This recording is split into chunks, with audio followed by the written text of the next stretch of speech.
Hello guys, welcome to my YouTube channel centre of manual therapy. और जैसा कि हमने प्रीवियस वीडियोस में बायोमेकेनिक्स ऑफ लोअर एक्सट्रीमिटी जो है वो वाइंड अप ऑलमोस्ट कंप्लीट कर लिया। आज हम देखेंगे बायोमेकेनिक्स ऑफ अपर एक्सट्रीमिटी। तो अपर एक्सट्रीमिटी में भी तीन ही जॉइंट है, अपने शोल्डर, एल्बो एंड रिस्ट। तो हम वन बाय वन उसी पैटर्न, उसी फॉर्मेट को फॉलो करेंगे जो हमने लोअर एक्सट्रीमिटी के बायोमेकेनिक्स में हमने देखा था। और वही फॉर्मेट जिनके 5 कंटेंट हैं: osteology, arthrology and close pack and loose pack position, muscle movement and finally is the load. तो लोड के सेंस में जो है वो अपर एक्सट्रीमिटी या शोल्डर जो है वो बिल्कुल फ्री है, क्योंकि वो इतने वेट बियरिंग नहीं है। तो उसके साथ साथ as compare to the lower extremity, लेकिन जो जो पॉइंट्स हैं उनके हम साथ साथ बायोमेकेनिक्स ऑफ अपर एक्सट्रीमिटी देखते चलते हैं। वेल, सबसे पहले जॉइंट की जो है वो क्लासिफिकेशन अकॉर्डिंग टू जो है मैककॉनल ने क्लासिफिकेशन दी थी, जिसने कॉन्वेक्स कॉन्केव रूल भी दिया था, मैककॉनल ने ही दिया था वो। तो जॉइंट की क्लासिफिकेशन अकॉर्डिंग टू मैककॉनल देखते तो उसने जिन जिन जॉइंट्स को क्लासीफाई किया उन्होंने कुछ उनने, अब जैसे फर्स्ट है अवॉइड जॉइंट सर्फेसेस। तो जो जॉइंट है, जो भी जॉइंट सर्फेसेस आपस में जॉइंट बनाते हैं, उनके जो सर्फेसेस हैं वो अवॉइड मतलब convex type.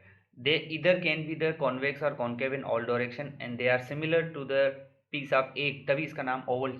They are like egg shell, तभी उन जॉइंट जो है जॉइंट की क्लासिफिकेशन और ओवल शेप है। In their surfaces are of constantly changing angular values. Definitely अगर वो ओवल शेप है तो एक जगह पे फिक्स नहीं रह सकते, इसीलिए वो कंटिन्यूसली जो है वो चेंज करते रहते हैं। उसके बाद है सेडल और सेडल surfaces. Saddle या cellular surfaces, they are inversely curved with the convex and concave surface situated at right angle to each other. They both are at perpendicular to each other. हम इनके types भी जो साथ साथ देखेंगे, आपको देखेंगे। ये एक classification ovoid surface and these are the sellar या saddle surface. After that, McConnell described the four structural classification of synovial joints, which are correlated with types of the bone movement and the degree of freedom allowed at each. जितने भी इन्होंने मैकॉनल ने चार जो है वो classification दी है, वो किस बिहाफ पे दी है? दे आर को related with the type of the bone, the movement and the degree of freedom allowed at each articular pair. तो उसने इन चारों की बिहाफ पे दी है। टाइप ऑफ द बोन, कौन सी टाइप जो बोन है, डिग्री ऑफ फ्रीडम उसकी क्या है, और एट जॉइंट के ऊपर जितनी उनके बिहाफ पे इसने जो वो क्लासिफिकेशन करी है। अनमोडिफाइड मतलब जो डेफिनेटली नाम ही बता रहा है कि वो मॉडिफाई ना किया जा सके, जिस तरह अवॉइड सेफ है। और बॉल एंड सॉकेट जॉइंट है, ट्राइएक्सियल बॉल एंड सॉकेट में बेस्ट मिसाल हिप एंड जो शोल्डर जॉइंट है, हिप जॉइंट है, शोल्डर जॉइंट है, वो बॉल एंड सॉकेट जॉइंट है। ट्राइएक्सियल मतलब मल्टी एक्सियल, ट्राइएक्सियल तो नहीं होता, मल्टी एक्सियल जिनकी जो है बहुत, ट्राइएक्सियल मतलब जिनकी ज़्यादा डिग्री ऑफ फ्रीडम हो, कम से कम तीन हो। और तीन ही मैक्सिमम होती है, तीन से ज़्यादा। तीन एक्सिस हैं उनकी, तो फिर डिग्री ऑफ फ्रीडम भी तीन होंगे, उनके प्लान्स भी जो वो तीन होंगे। मॉडिफाइड जो मॉडिफाइड किए जा सकते हैं, जैसे एलिप्सॉइड या by axial joint. By axial जिसमें रिस्ट आ जाता है, एंकल आ जाता है, जिसमें दो जॉइंट्स है कम से कम, तो उनके दो एक्सिस हैं लेकिन वो दो मिलके एक बनाते हैं। जिस तरह एल्बो यूनी एक्सियल है, लेकिन एंकल जो है बाई एक्सियल। रिस्ट जो है जिसमें चार मूवमेंट, तो उनके दो एक्सिस हैं, तो उस पर प्लेन्स दो होंगे, जिसका बेस्ट मिसाल मेटाकार्पोफेलेंजल एमसीपी जॉइंट जो है, उनमें जो है मूवमेंट सजैटल और कॉर्नर प्लेन, दो प्लेन होते हैं। Unmodified, again unmodified sellar joint, जिसमें सेडल हो गए या biaxial. First carpo CMP joint, first carpometacarpal joint, thumb. After that modified sellar joint, जिसमें हिंज या यूनी एक्सियल जॉइंट, इंटरफेलेंजल। जो फलेंजेस हैं उसमें तीन जॉइंट आती हैं, प्रोक्सिमल, डिस्टल एंड मिडल। तो ये इंटरफेलेंजल मतलब दो फलेंजेस के दरमियान बीच में जो जॉइंट है आपस में, वो वाला। ये joint classification according to Gray ने थोड़ा सा और अलग करके क्लासीफाई किया है। उसने चार क्लासेस दिए, तो इसने 6 क्लासेस दिए हैं: plane joint, hinge joint, pivot joint, condylar joint, ellipsoid joint या स्फेरिडॉइड जॉइंट, जैसे कि आपको दिख रहा है, या ball and socket joint. Plane joint में जो बिल्कुल नाम ही बताता है, उनके जो सरफेसेस हैं वो बिल्कुल प्लेन होने चाहिए विथ डिग्री ऑफ कर्वेचर वगैरह। कार्पो जिसका बेस्ट मिसाल सीएमपी जो इसने दिया है, बात वही है, लेकिन डिफरेंट जो है इन लोगों ने, जिस तरह मैकॉनल है या ग्रे है, इन्होंने डिफरेंट क्लासिफिकेशन के बिहाफ पे, क्लासिफिकेशन का मकसद जॉइंट्स को ही क्लासीफाई किया, किसी ने 4 में, किसी ने 6 पे, लेकिन किसी ने सरफेसेस को देखा, किसी ने एंगल को देखा, इस तरह करके उनको जो है वो डिवाइड किया गया है। क्लोज पैक और लूज पैक के पोजीशन के ऊपर ऑलरेडी मैं जो है वो एक वीडियो बना चुका हूँ, लेकिन इसकी डेफिनेशन यहाँ से भी देखते हैं। क्लोज पैक पोजीशन जिसमें आर्टिकुलर सर्फेसेज जो है आपस में maximally congruent to each other हो, यहाँ पे लिखा हुआ है resulting in the greatest mechanical जो है स्टेबिलिटी होगी लेगमेंट्स, और इसमें जो है कंटिन्यूसली टार्ट मतलब टेंशन में होंगे, और 95 degree of the close pack position, ये ग्लिनोह्यूमरल जॉइंट की है, 90 degree of abduction and 90 degree external rotation, ये क्लोज पैक पोजीशन है for glenohumeral joint. Loose pack in position के अलावा जो पोजीशन होगी वो लूज पैक, और उसमें रिलैक्स होंगे लिगामेंट्स और टेंशन। बहरहाल इसके ऊपर मैं ऑलरेडी वीडियो बना चुका हूँ, तो आप उधर। अब हम आ जाते हैं बायोमेकेनिक्स ऑफ शोल्डर जॉइंट की तरफ मूव करते हैं। तो हमें पता है होना चाहिए कि जो शोल्डर जॉइंट है वो सिंगल नहीं है। शोल्डर बेसिकली एक शोल्डर कॉम्प्लेक्स है जो कि कॉम्बिनेशन है 5 आर्टिकुलेशन का। तो हम पांचों आर्टिकुलेशंस में क्या क्या देखेंगे, हम सबसे पहले उनकी ऑस्टियोलॉजी देखेंगे कि हर जॉइंट में कौन कौन सी बोन्स आर्टिकुलेट करती हैं, हर जॉइंट में कितने फर्दर जॉइंट है, या हर उनकी क्लोज पे पोजीशन क्या है, और यही उनकी बायोमेकेनिक्स है। उनके ऊपर लोड्स कितने हैं और उनके ऊपर मूवमेंट कौन सी, और प्लेन किस प्लेन में वो मूव करते हैं। तो लेट्स स्टार्ट। ग्लिनोह्यूमरल जॉइंट है, स्टेनोक्लेविकुलर है, एक्रोमियोक्लेविकुलर, कोरेकोक्लेविकुलर एंड स्कैपुलोथोरेसिक जॉइंट है। Starting with the sternoclavicular joint, नाम ही बताता है कि ये स्टर्नम और क्लेविकल के बीच में। अब हमें पता है क्लेविकल जो कॉलर बोन है उसके मीडियल पार्ट भी है, उसका लेटरल एंड भी है, लेकिन स्टर्नम चेस्ट बोन है वो मीडियल साइड है। तो क्लेविकल का जो मीडियल एंड है वो आर्टिकुलेट करेगा मेन्यूब्रम ऑफ स्टर्नाई के साथ to form the sternoclavicular joint. Definition पढ़ते हैं। Proximal end of the clavicle articulate with the clavicular notch of the manubrium of the sternum, chest bone and with the first cartilage of the first rib। तो तीन चीज़ें मिलके दो bones हैं, proximal या medial end of clavicle and manubrium of या clavicular notch. Notch जो है वो मेन्यूब्रम ऑफ द स्टर्नम की नोच, और प्लस में कार्टिलेज फर्स्ट रिब का जो है कार्टिलेज, तीनों चीज़ें मिलके स्टेनोक्लेविकुलर जॉइंट बनाती है। ये किस क्लासिफिकेशन, ये इसकी ऑस्टियोलॉजी है। अब किस किस्म का ये जॉइंट है, modified ball and socket joint है, ये उसकी टाइप है। With the frontal and transfer plane movement freely permitted. अब कौन सी मूवमेंट ऑन पॉसिबल है उस पर, तो ये लिखा हुआ है। तो हमने बायोमेकेनिक्स जब भी देखते हैं तो हम उसमें मूवमेंट देखते हैं, उसकी क्लोज पैक पोजीशन देखते हैं, क्लोज पैक पोजीशन आगे देखेंगे। 4 फैक्टर्स बायोमेकेनिक्स में आते हैं, अगर इसमें आप लोड निकाल लो तो 4 आ जाती हैं। सबसे पहले ऑस्टियोलॉजी। ऑस्टियोलॉजी हमने देख लिया कि उसमें क्लेविकल का मीडियल एंड आता है, और मेन्यूब्रम ऑफ स्टर्नाई आता है, और cartilage of the first rib, ये हो गया ऑस्टियोलॉजी। ऑर्थोलॉजी किस किस्म का जॉइंट है, modified ball and socket joint है। कौन सी इसकी क्लोज पैक पोजीशन हम आगे देखते हैं। मूवमेंट और कौन सी मूवमेंट पॉसिबल है इस पर, तो इसमें frontal and sagittal plane movement. Frontal and sagittal plane की मूवमेंट हमें पता है कि आगे forward flexion and extension type, no doubt osteokinematic नहीं, ऑर्थोकाइनेमेटिकली ही ये मूव करता है। ठीक है, तो ये बाई एक्सियल जॉइंट हो गया। और इस पर एक डिस्क होती है जो कि obviously for the shock absorption. Definitely जब हम अगर हम शोल्डर पे भी कोई वेट उठा रहे हैं ना, तो शोल्डर पे क्लेविकल का लेटरल एंड आता है, लेकिन उसके बावजूद भी मीडियल एंड पे उसकी कंप्रेशन आती है, और उसकी क्लोज पैक पोजीशन जो है मैक्सिमम शोल्डर एलिवेशन है। यहाँ पे हम एक पिक्चर देखेंगे, this is the close pack position for the sternoclavicular joint. जब हम मैक्सिमली अपने शोल्डर्स को जो एलिवेट करते हैं, चाहे एक या दो, जिस तरफ का करेंगे उस तरफ के ही एसी स्टेनोक्लेविकुलर जॉइंट की वो क्लोज पैक पोजीशन। तो maximum shoulder elevation is the close pack position, और लोड इतना नहीं है इसलिए। तो this is the biomechanics of sternoclavicular joint. Continue करते हैं। ये स्टेनोक्लेविकुलर जॉइंट है, ये मेन्यूब्रम ऑफ स्टर्नाई है, ये राइट है, ये लेफ्ट है, और ये क्लेविकल का मीडियल है, ये क्लेविकल का लेटरल है जो कि एक्रोमियोक्लेविकुलर जॉइंट बनाता है, and this is the cartilage of the first rib. ये आर्टिकुलर डिस्क है फॉर द कह लें कि शॉक एब्जॉर्प्शन के तौर पे, और किसी झटके वगैरह से या कोई सडन ट्रॉमा से बचाने के लिए। अब हम आ जाते हैं एक्रोमियोक्लेविकुलर जॉइंट। अगेन नाम ही बताता है, अब क्लेविकल का लेटरल एंड बच गया तो वो एक्रोमियन प्रोसेस ऑफ स्केपुला के साथ मिलकर जो एक्रोमियोक्लेविकुलर जॉइंट बनाएगा। डेफिनेशन देखते हैं। तो ये इसकी ऑस्टियोलॉजी है कि acromion process of scapula and the lateral end of the clavicle they unite to form acromioclavicular joint. Acromion process of scapula with the distal end of the या lateral end of.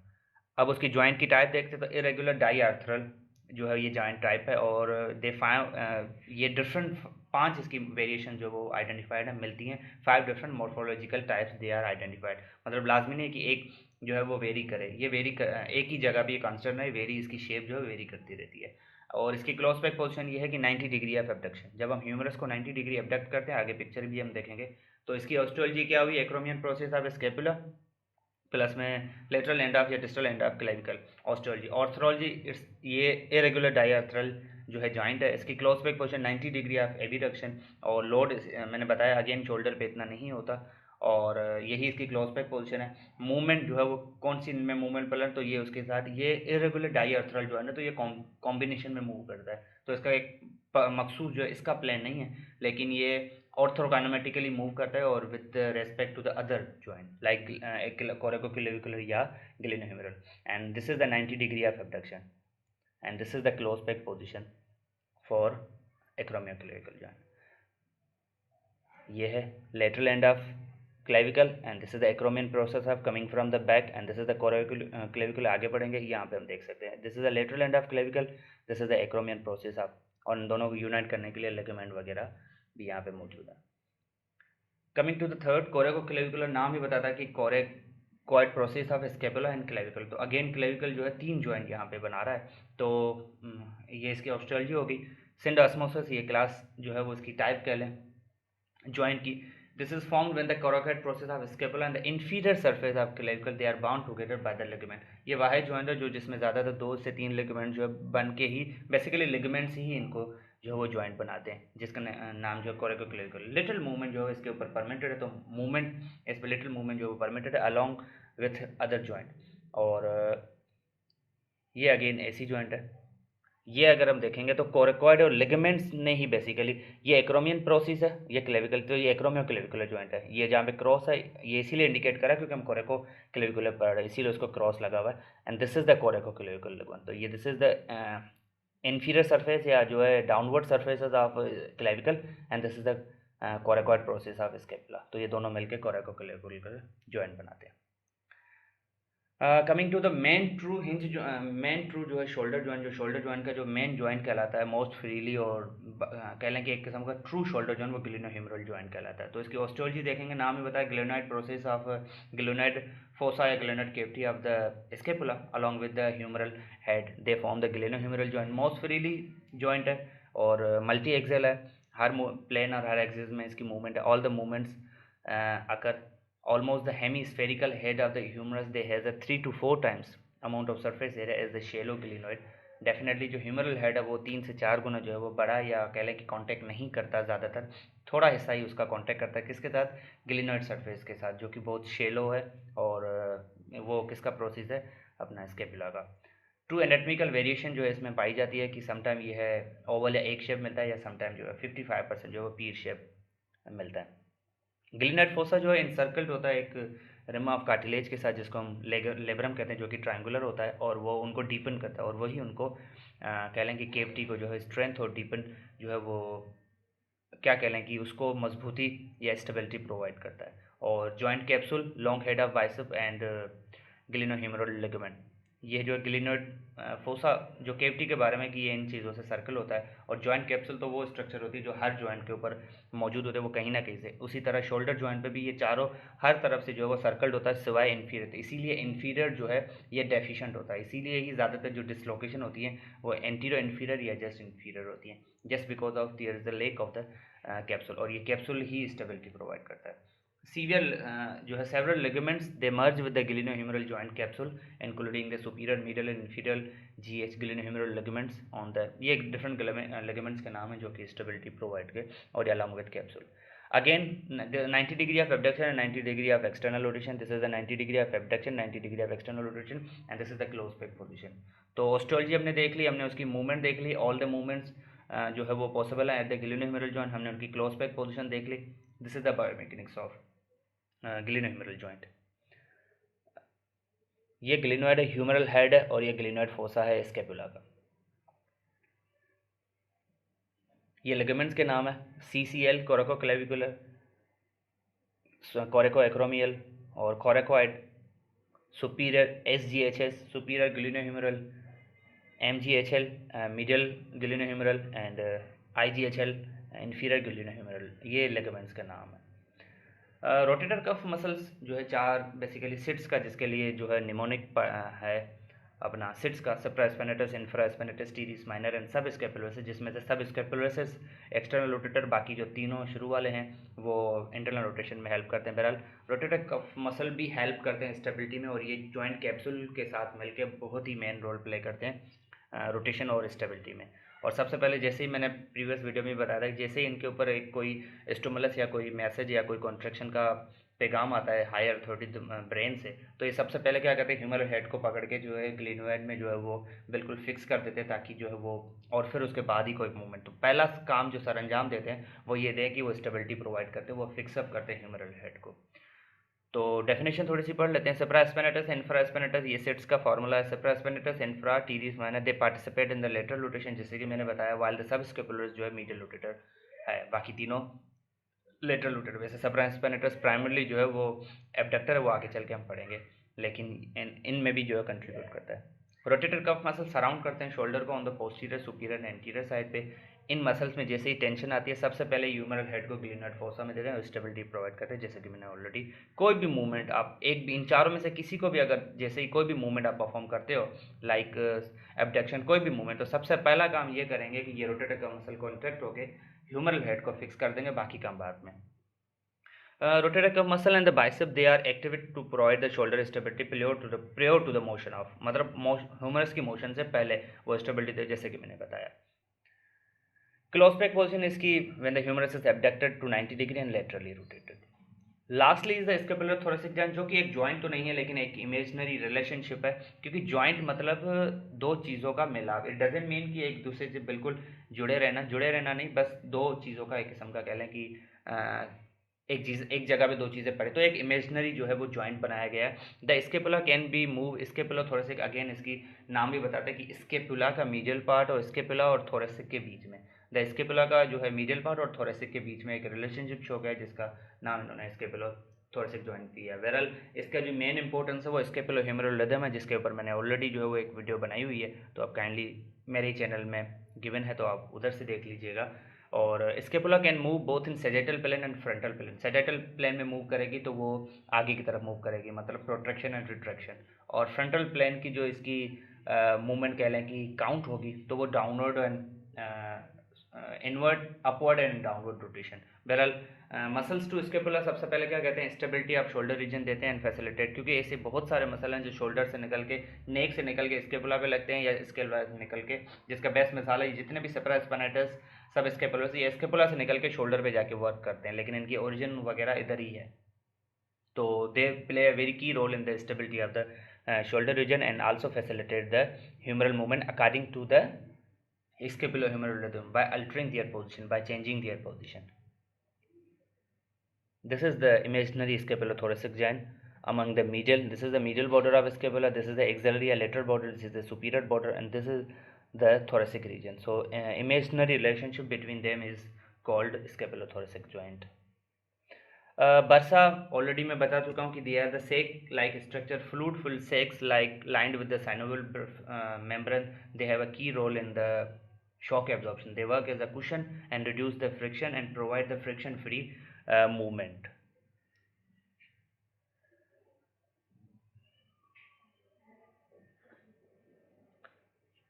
और ये उनके नाम है, सब scapular, सब जो है वो कोरेकॉइड नाम ही बताता है, सब स्केपुलर से, सब स्केपुलर के नीचे, स्केपुलर मसल के नीचे होगा बर्सा, सब कोरेकॉइड, कोरेकॉइड प्रोसेस के नीचे, सब एक्रोमियल, एक्रोमियल के नीचे, इस तरह करके।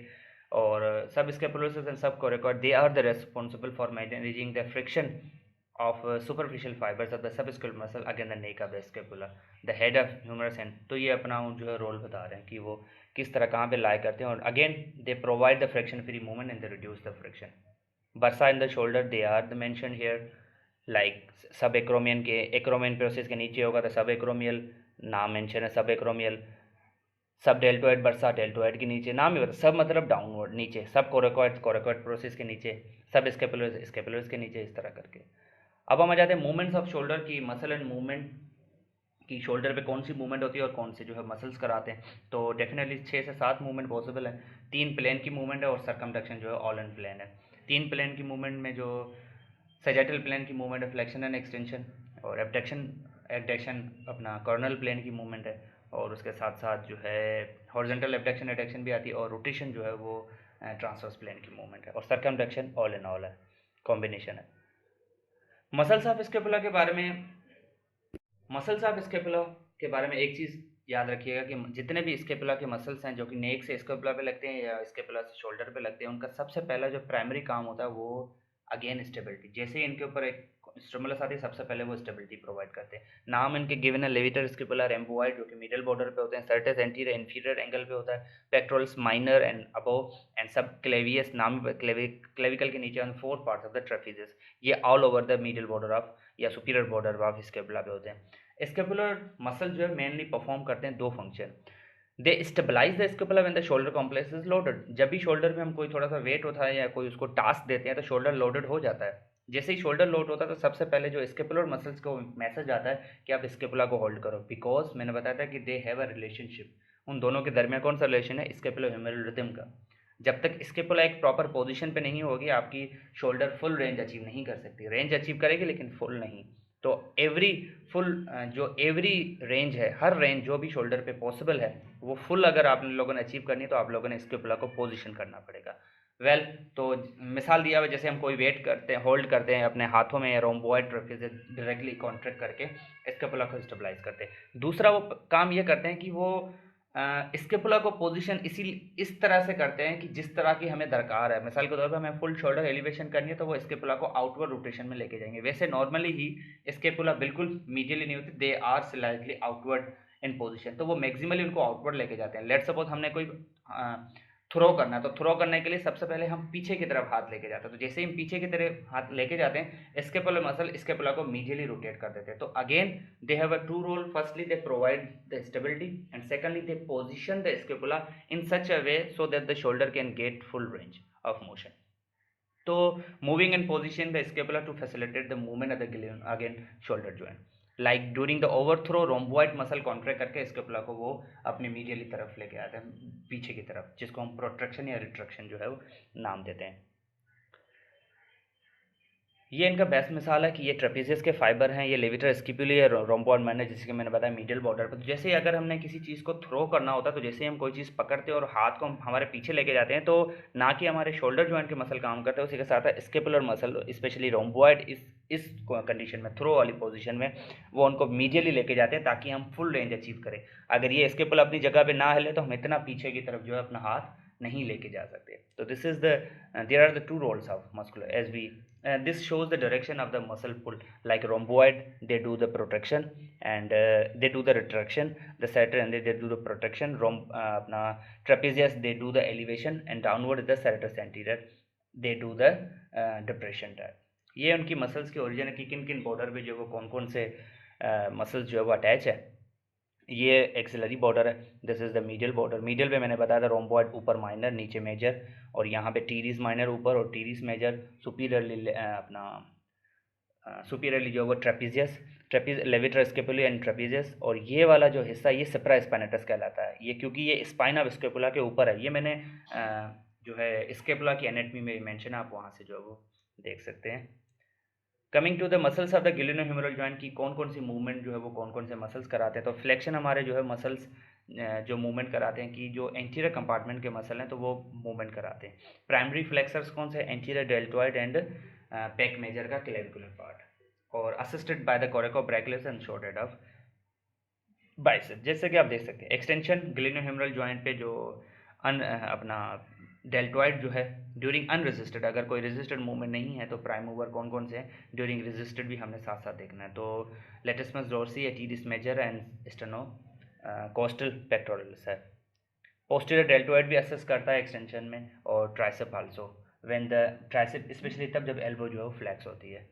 और एबडक्शन, प्राइमरी एबडक्शन जो है वो सेप्रा स्पाइनेटस है, लेकिन उसके बाद lateral fibres of the middle fibre जिसको कहते हैं deltoid, they are the major abductor. उसके बाद एक्टिव थ्रोली, और वैसे एबडक्शन में जो है वो बिल्कुल पेनफुल आर्क बनती है, जो इनिशिएट करता है वो सेप्रा स्पाइनेटस, उसके बाद टिल 90 टोटल 180 डिग्री है जितनी भी, तो टिल इनिशिएट करता है सेप्रा स्पाइनेटस, उसके बाद 90 तक जो है middle fibre of the deltoid after the levator scapulae and the trapezius, they are the for responsible for the overhead abduction. Adduction जो है पेक मेजर, लेटिसमस डोर्साई जहाँ के मेंशन है, एब्सेंस ऑफ द रेजिस्टेंस, और pec major muscles they are the latissimus dorsi and teres major and sternal costal अपना pectorals. Medial and lateral rotation already discuss, SITS वाला जो है फार्मूला जिसमें seat जो है SIT जो है वो लेटरल रोटेटर है एंड ओनली सब स्केपुलर प्राइमरली जो है वो मीडियल रोटेटर है, और उसके बाद असिस्टेड बाय सम मसल्स, ये आप देख सकते हैं। फाइनली लोड्स ऑफ शोल्डर इतना नहीं होता लेकिन थोड़ा बहुत हम पढ़ लेते हैं, until unless we carry the external load, The glenohumeral joint, they provide the direct mechanical support for the arm to sustain much loader as compared to the elbow joint and wrist joint. तो moment arm for entire arm segment with respect to the shoulder is therefore perpendicular distance. When the like elbow जब flexion में होगी, elbow जब flex करेंगे तो this is also load, तो वो उसका effect किसके ऊपर आएगा, again upper arm की तरफ लोड, एक्सटर्नल लोड कैरी करते हैं तो this is also load, gravity हमें पुल कर रही है, दिस इज आल्सो लोड, ठीक है। लेकिन इतना नहीं होता है एज कम्पेयर टू द अपना जिस तरह लोअर एक्सट्रीमिटी पे था। Aldous the weight of the arm is only approximately 5% of the body weight, जो बाजुओं का वजन है वो टोटल पूरी बॉडी वेट का सिर्फ जस्ट 5% है। तो मतलब अगर 100 है तो उसका सिर्फ 5 kg, अगर 100 kg का बंदा है तो उसका बाजू का वेट सिर्फ 5 kg हुआ। The length of the horizontal, ये सारा मेंशन है इसमें। Although the weight arm is only जैसे कि मैंने बताया only 5% of the body weight, the workers who are required to hold the arm in a sustained position, however, हाँ कुछ ऐसे वर्कर्स बाय ऑक्यूपेशन अगर हम देखें तो जो बिल्कुल बाजू को ऊपर करके, जिस तरह कारपेंट्री का वर्क है या जो whatever the occupation are required the according to the their work station, तो उनके अकॉर्डिंगली ये थोड़ा सा मॉडिफाई या कह लें कि वेरी करता है और उनका लोड जो है वो बढ़ता है। अगेन वो एक्सटर्नल लोड में आ गया। Like when the arm is elevated, so the deltoid and the rotator cuff muscle, they are in tension, tendon मतलब they are in tension, तो ये एक लोड बढ़ गया, producing an upward shear force. Maximum shear force has to be found present at the glenohumeral when the arm is elevated. जब हम arm को 60 degree तक एलिवेट करते हैं तो मैक्सिमम शीयर फोर्स जो है वो उसके पास आता है। ये एग्जांपल गिवन है, ये and this is shear force is produced by the deltoid and the rotator cuff muscle. Again common injuries, so leave these the common injuries, क्योंकि अगेन कॉमन इंजरीज के ऊपर हम अलग से एक वीडियो बनाएंगे। So thank you so much, this was all about the biomechanics of upper extremity या biomechanics of the shoulder.